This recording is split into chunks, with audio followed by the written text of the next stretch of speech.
every week there's people walk in and they're like, okay, what the fuck is this? And they just walk out. Sorry, am I allowed to curse? All right, cool. But yeah, people will stay for 3 hours or people just walk in and walk out, you know? But I understand. Yeah, I've had somebody come in, you could tell they were on a date and they walked in, they were browsing around, and the dude took off. And then the girl's like, sorry, he hates clowns. I kind of, you know, go based on things that I like, so it's just like kind of literally like a reflection of kind of my brain in a sense. Initially, when he first brought up the idea, I didn't want to get a shop at all because I didn't want the responsibility. I kind of just like doing online from the house. But then after like a series of events, and we got the shop, which we could get into later.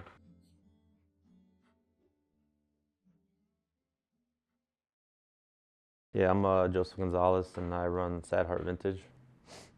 My name's Nate, and I run American Decay. I specialize in jewelry from the 1920s to like the 80s or so. I try to focus on men's jewelry. Like Americana is kind of the theme. And I started in 2012.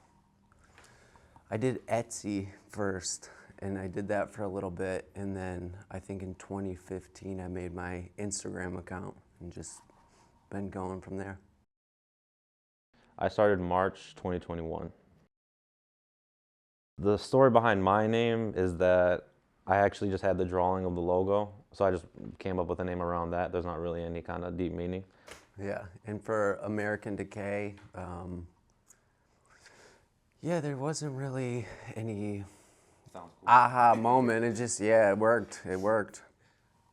I don't know if there's ever really a time to realize you should be doing this, but I don't know. With the business, with life in general, it's like, Because you had the idea for a while, right? yeah, and I'm just like all about risks. And, you know, like there's never a time where you're so prepared to walk into anything that you're trying to do that there won't be like a learning curve, you know? So teaming up with Joseph and everything, it's like, man, we're still learning every day, you know? We're learning how to do it, what works best for us, how to work well together, because that's a huge side of sharing a shop, you know? And yeah, just like believing in yourself and like taking that chance, taking that risk on yourself.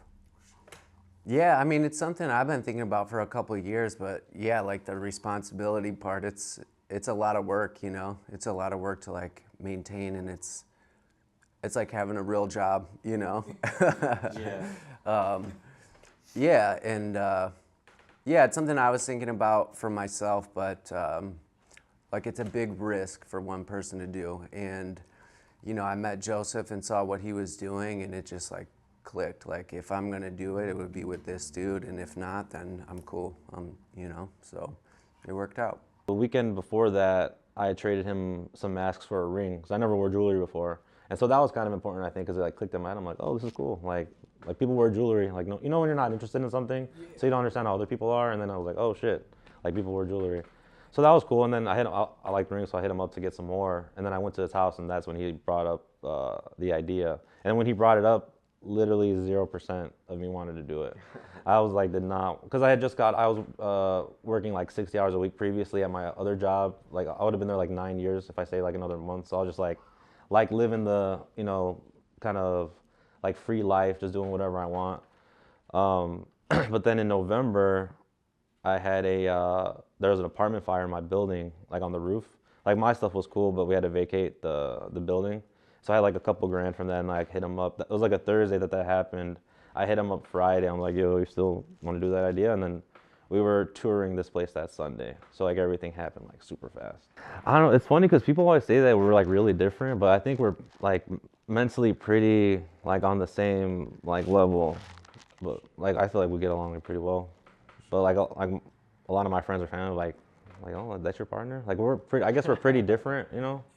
But like mentally, definitely like locked in, you know, like on that like hustling mode.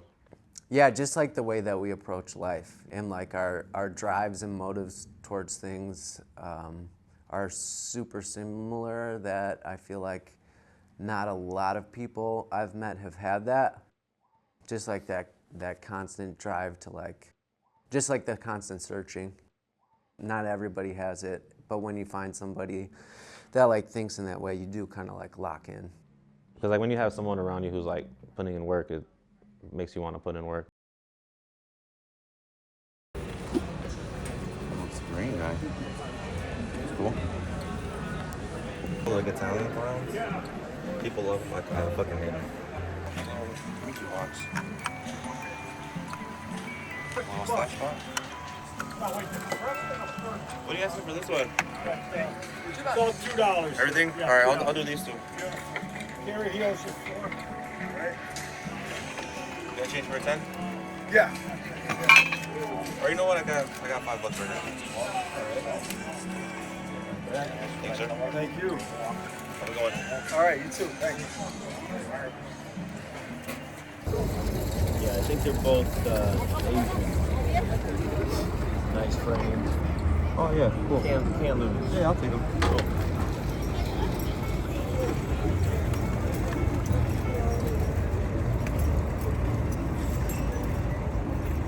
Thanks, sir. The ring, I got 15 on it. It's kind of like iron sharpens iron, you know? Because like we're both like always like, and like when he's like putting in work, I'm like, all right, now I gotta like put in more work type shit. And I think it's like vice versa. Playboy, 2 grams I've got for, what did I pay for it? 120. Sometimes I'm like fucking burnt out and it takes, you know, I'm like off the map for a couple of days or whatever, and I come in and Joseph's like, dude, I fucking woke up at 5 o'clock in the morning, check out all this stuff I got, I'm about to post this, you know, and then that like reignites my fire and vice versa. You can't really see them, but I got some good ones in there. Dude, I just bought 8 masks off the group, bro. This one couple had like 8 fucking don't have masks. Damn. This was a separate one. It's cool to be around somebody who's like on that same mindset as you. At this point, we both control every aspect of our individual businesses, you know, and like to give that up, it's hard. I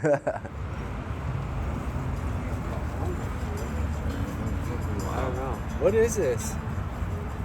It's a Carnival gas rummy hand. So it's fake? It's fake. Okay. It's a good fake though. He Yeah, was yeah. tweaking me out right now. I make those. Oh, you shit, do? dope. Yeah. Oh, that's Well, he did a good wild. job because this motherfucker almost convinced me that it was real. Yeah, that's awesome. What are you asking for the skull cap? He's 325. 325? Yeah. Is it Everything. He's real. Yeah, everything in the case. Everything. He's real. He's not so much. Yeah. Yeah. I'll take it. Yeah, I'll take it. Thank you so much. Thank you.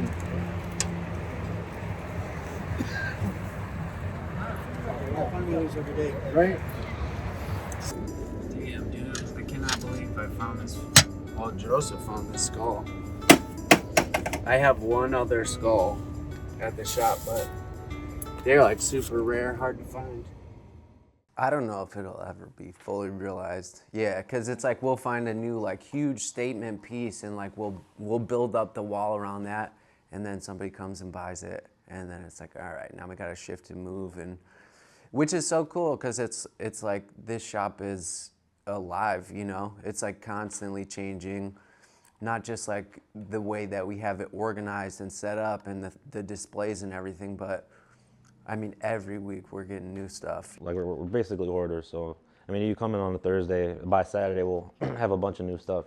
I think the last like 2 months is really like came together, like really flowed well, because it's, you know, it's a work in progress, always evolving and always changing. But personally, I like it now, after like almost 2 years. It's kind of like the more you do, it's like the more you realize how much needs to get done. I mean, right now I'd say like a strong 60. It's funny, we were looking at pictures from the Grand opening? Yeah, I'll show you. It was empty. It was empty. Yeah. It was like really empty. It didn't feel empty though. But like looking back, you're like, oh shit.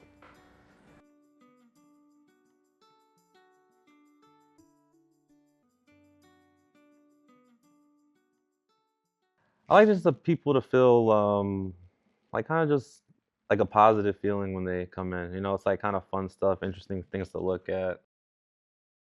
Very like lighthearted, but also like weird and random at the same time.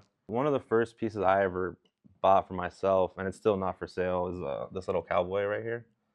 I picked it up at a church sale for $2. I've had people offer me like over $100 for it. And it's not necessarily valuable. People just like wanted it.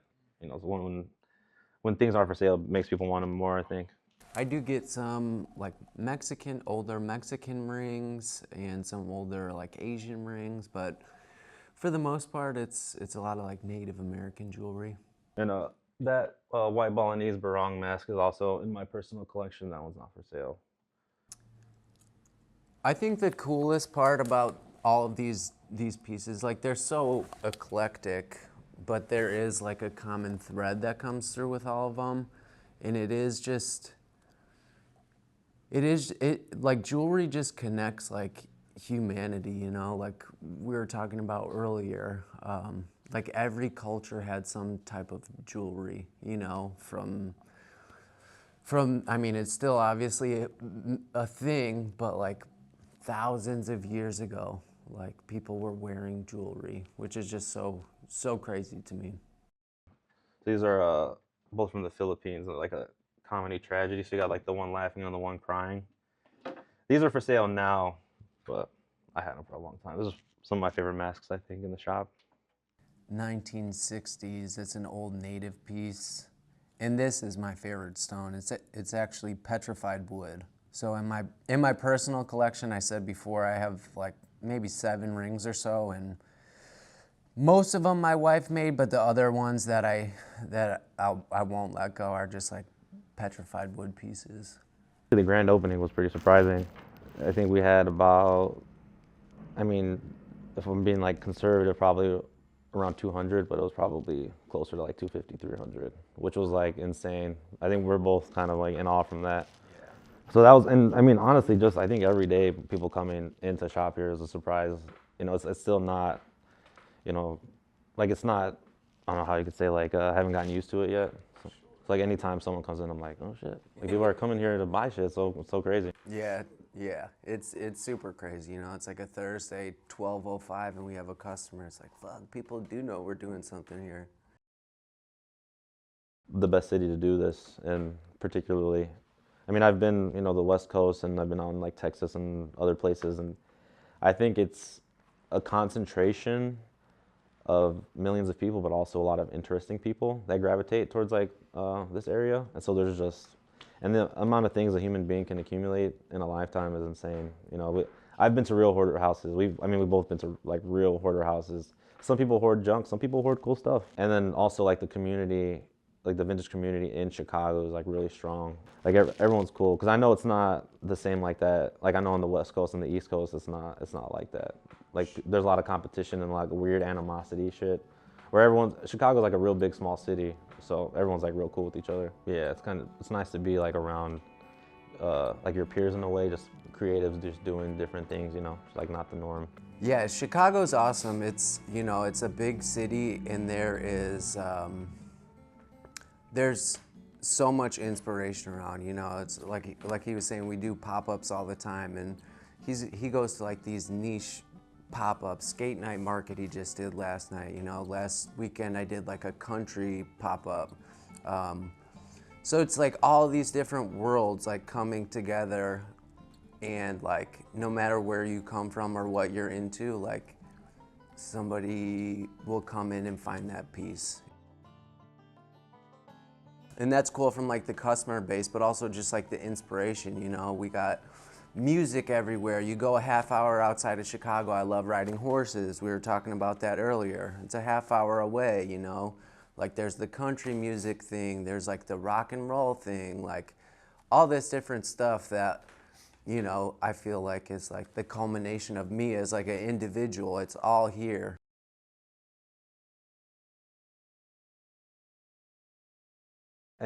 From any way that you could think, we probably source that way, whether it's like a yard sale or antique shop or a flea market, Facebook marketplace, you know, pawn shops, anywhere you could think of, like we could find something like this, we're out there. Yeah. When I first started, I was doing like every single market that was available, and then you find your way. So I was selling online for a while and never did a pop-up or like a market, and met my wife and started doing more pop-ups. And there used to be this seller in Chicago called Ace High Vintage, and they were doing pop-ups all the time, so became friends with them. And they'd always have me out wherever they were. They're super sweet. Wherever they were, they'd invite me. I had like a tray or two of rings at that time, so I just bring my little tray. What they excelled at was wherever they were, they had like a massive setup, and they just killed it with the setup. And that was like what really opened my eyes to putting in the time and effort. And that's just like an extension of like your style and your vision. Just because it's a pop-up, it doesn't have to be just like a plastic table with your shit on it. Like, it could be as thought out and planned out as you want it to be. Yeah, since having the shop, I think me and Joseph's vision kind of goes hand in hand. So if we can do a market together, like a huge market together, we definitely want to make sure it looks like the store. It really allows you to meet a bunch of new clientele and just get your name out there. That's like the primary reason why I do it. Sometimes like some of the bigger shows are real lucrative. I mean, for the most part, it's really just about like meeting new people and getting your name out there, telling them about the shop and all of that.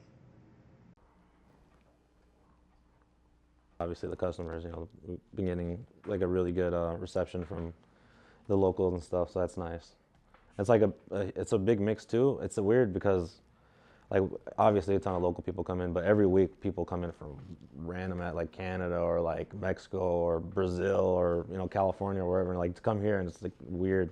Like, that's another surprising thing, Chicago in general, people go to Chicago all the time, Yeah. There's so much cool shit happening. So there's people traveling. Even United Center's down the street, a ton of people come in, oh, we're about to go see Dave Chappelle, or we're gonna go see, Peso Pluma, and they're just coming right before. So people, like, if we were like in Nevada or just some random state, people aren't like traveling when they're like that, So that, I mean, it's a huge help. Like, we've had just so many different people, and people that come in, younger, older, they are like fashionable or not, and it's always so surprising, like these conversations that you have, like over this last year and a half, I can't even tell you how many different times like somebody's come in and we ended up having 3-4 hour conversations, and either I'll never see them again or they become like regulars,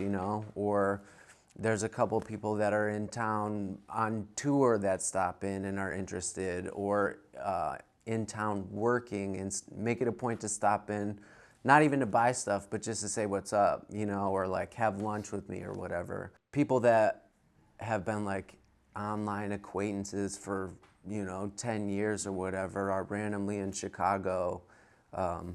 It's like one of the things that makes like the internet okay. But it is cool like when someone comes in, even if they don't buy something, like just some of the conversations that you have, like people are just curious, they want to talk about stuff, they want to ask about stuff. Which is, I mean, that makes it worth it. That was something that like I couldn't have anticipated at all when we opened this place. Well, me personally, I mean, it's changed like 360, There was a full year when I was working full time and then doing this, and there was, not a lot of sleep. It was pretty intense, but it paid off, I'll say. It's like when you kind of like have like, you feel like there's like something right over the hill and you can just like just climb in, and it's like feels like right there. That's how pretty much I was, because I was still working the 60 hours and I was like working second shift. So like an average day, I like get off of work 5:30, 6 maybe, go grab breakfast, go sign up at an estate sale, maybe like take an hour nap in my car, go to the estate sale, go home, take pictures, post, go to sleep, and then wake. And then when I go to work, then I'll like do all the, like social media and Instagram stuff, like when I was at work. I think initially most of my like family, like understandably, thought it wasn't a really great idea, especially to quit my job. It's like a very safe job with all the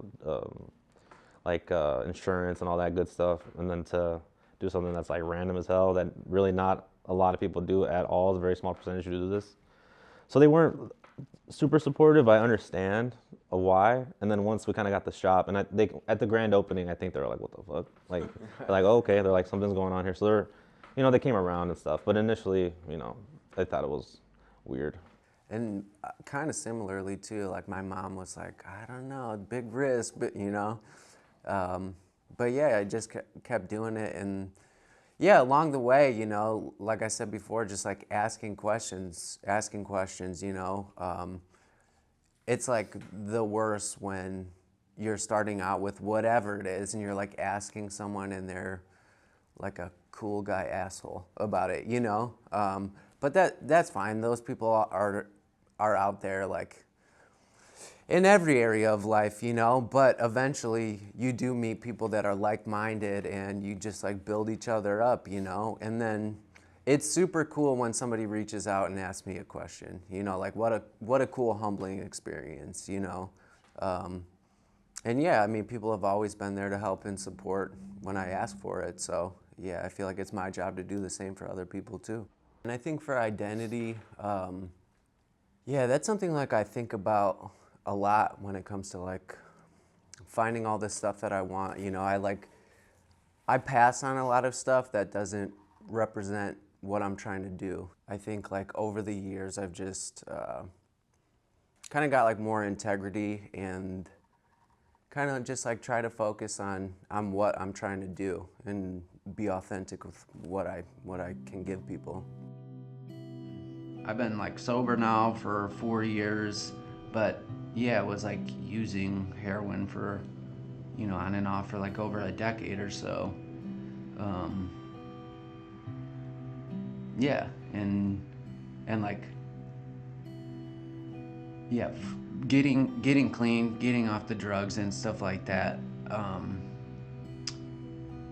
That in order to have like lasting recovery, you really do have to like find a new way to live, and like American Decay has been I've had this for 12 years and I've been like on and off shooting heroin for 14 years, so it's like I'd take breaks from American Decay when I was out there, and come back to this thing. This has been like one of the most stable things in my life, and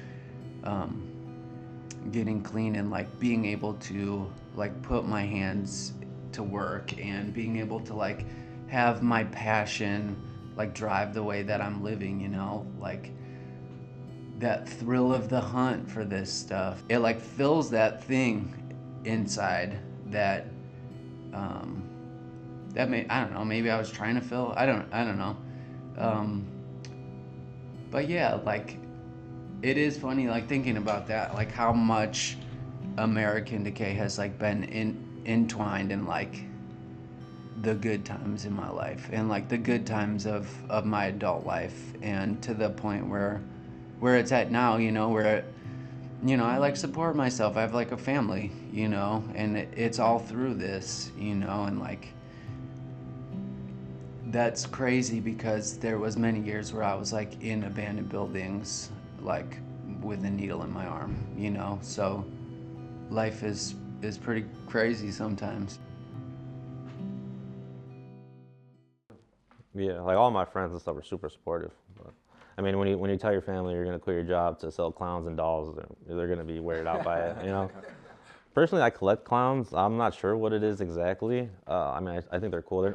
There's definitely like a deeper, I think, meaning. They're definitely like necessary for society and shit. Because when people start to get too serious, then we need to pull out the clowns. It's kind of just like relax. 'Cause I'm pretty like laid back and like to joke a lot and stuff. So like pretty representative of me, I'd say. And it's cool, once I got the shop, Joseph was always into masks, so I started digging in. He was teaching me about these masks and the different cultures and stuff. And it's crazy, like every culture has like the trickster or the clown, and like what he was talking about. It's like a face to every culture has a face, that they like put out there. Yeah. My grandfather painted that one the year that I was born, and no one in my I've always liked it, and no one in my family wanted it, so I kept it. So I think that might have like subconsciously planted that seed. But I've always thought they were dope, you know. Like, you know, when I was Joker was my favorite cartoon or villain. Yeah, I just started collecting more and more, and like we were talking about earlier, just was a little unmanageable, you know, just jewelry piles everywhere. I mean, not much has changed. I still have jewelry piles at home, but um, yeah, in getting to like dig in more and understand like some of the history and like techniques and different stones and different turquoise mines and stuff like that, it's like a whole new world, you know. Yeah, 'cause we definitely both like just followed our interests like pretty heavy, you know, and then from there just exploring that.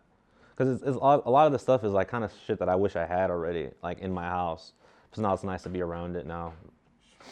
And then, you know, obviously you learn about new things and you go down different rabbit holes because, you know, like you said, there's a niche community for every little thing. You know, there's like a community for like vintage vacuums or whatever, you know. One of my favorite things is we come in or I'll come in and Joseph is like, yo, check this out. I just did all this research. And then he'll start teaching me about something. I mean, we collect so many different types of things, but I feel like our passion for like unique history. Yeah, it overlaps pretty heavy. Yeah. So the things might be different, but like the drive for that is similar in both of us.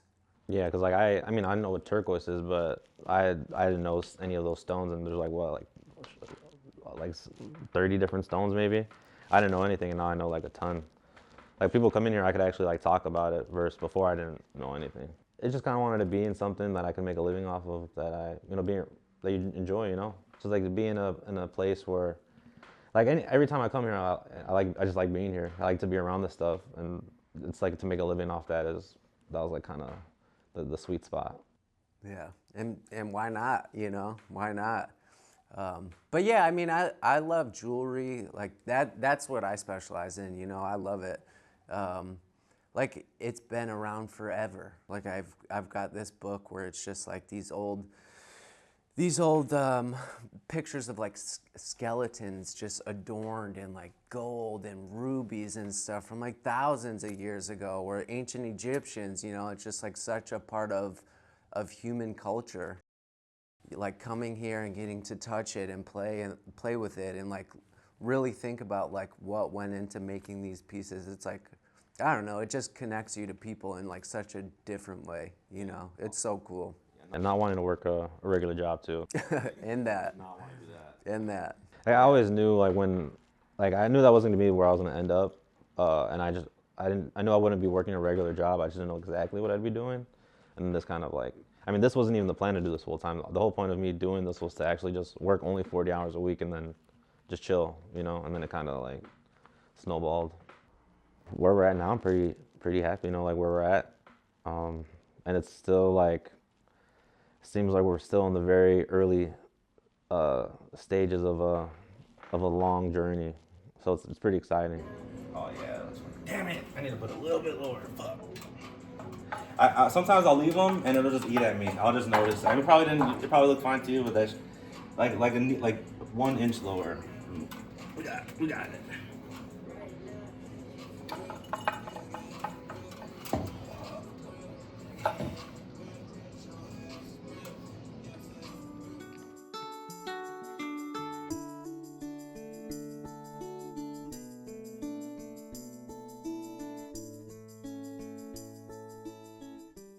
I met my wife through jewelry, so that was pretty cool.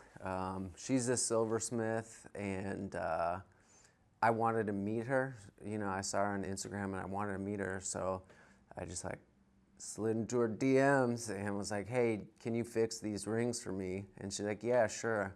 And I was like, "Oh fuck, I better find some rings that are broken so I can meet this chick," you know? Now I probably own 7 rings. Like my personal rings, and most are some that my wife made, you know. But at the beginning, you know, I kind of hoarding them all, you know. But that's part of the cool thing is like I've gotten a lot better. I've gotten a lot better at like appreciating the piece and then letting it go, you know. And that's taken a long time, but that's like what's so fun about it. It's like I find something so amazing that I can't believe that I found, and then I get to let it go and move on and find something else that's like just as wild or something I've never seen before. Yeah, that was some good advice I got from my friend in Milwaukee. He was just, I asked him like, what do you have in your collection? He has like one piece or two pieces that his kids got him. You know, he's like, I just keep everything moving. You know, it's like, cause you're gonna hold on to stuff, and then when you could have sold it and got even more stuff. And so like, it's pretty much like a mental collection. Like once it's been through my hands, it's kind of like, you know, I've had it, where I don't like have to keep it. But I mean, I'll hold on to it a little bit longer. You know, I'll keep it around the shop for a little bit. But yeah, everything's for sale. The problem is like when you do something for work that you enjoy, you kind of gotta like force yourself to do other things. Cause like I want to go to a flea market on the weekend. Like that's what I want to do. So I'm like, all right, I gotta like do other things. So I'm starting to like slowly transition, so I don't not annoying everybody by working all the time. You know. Yeah. What about you? I know you play music. Yeah. Playing drums, being creative in that way. I like rock climbing, running, just, yeah. I mean, like Joseph said, it's like, it's taken me a long time to get to that point where it's like, not everybody wants to like hang out at the flea market, you know? Not everybody wants to wake up early and sit and wait for the estate sale to open up, you know? So yeah, shifting and trying to like figure out other creative ways to take a break. Yeah, I mean, put in the work. It's just not gonna work out right away. You know, like I did my first market that I ever did. It was like $35, and I like made $8.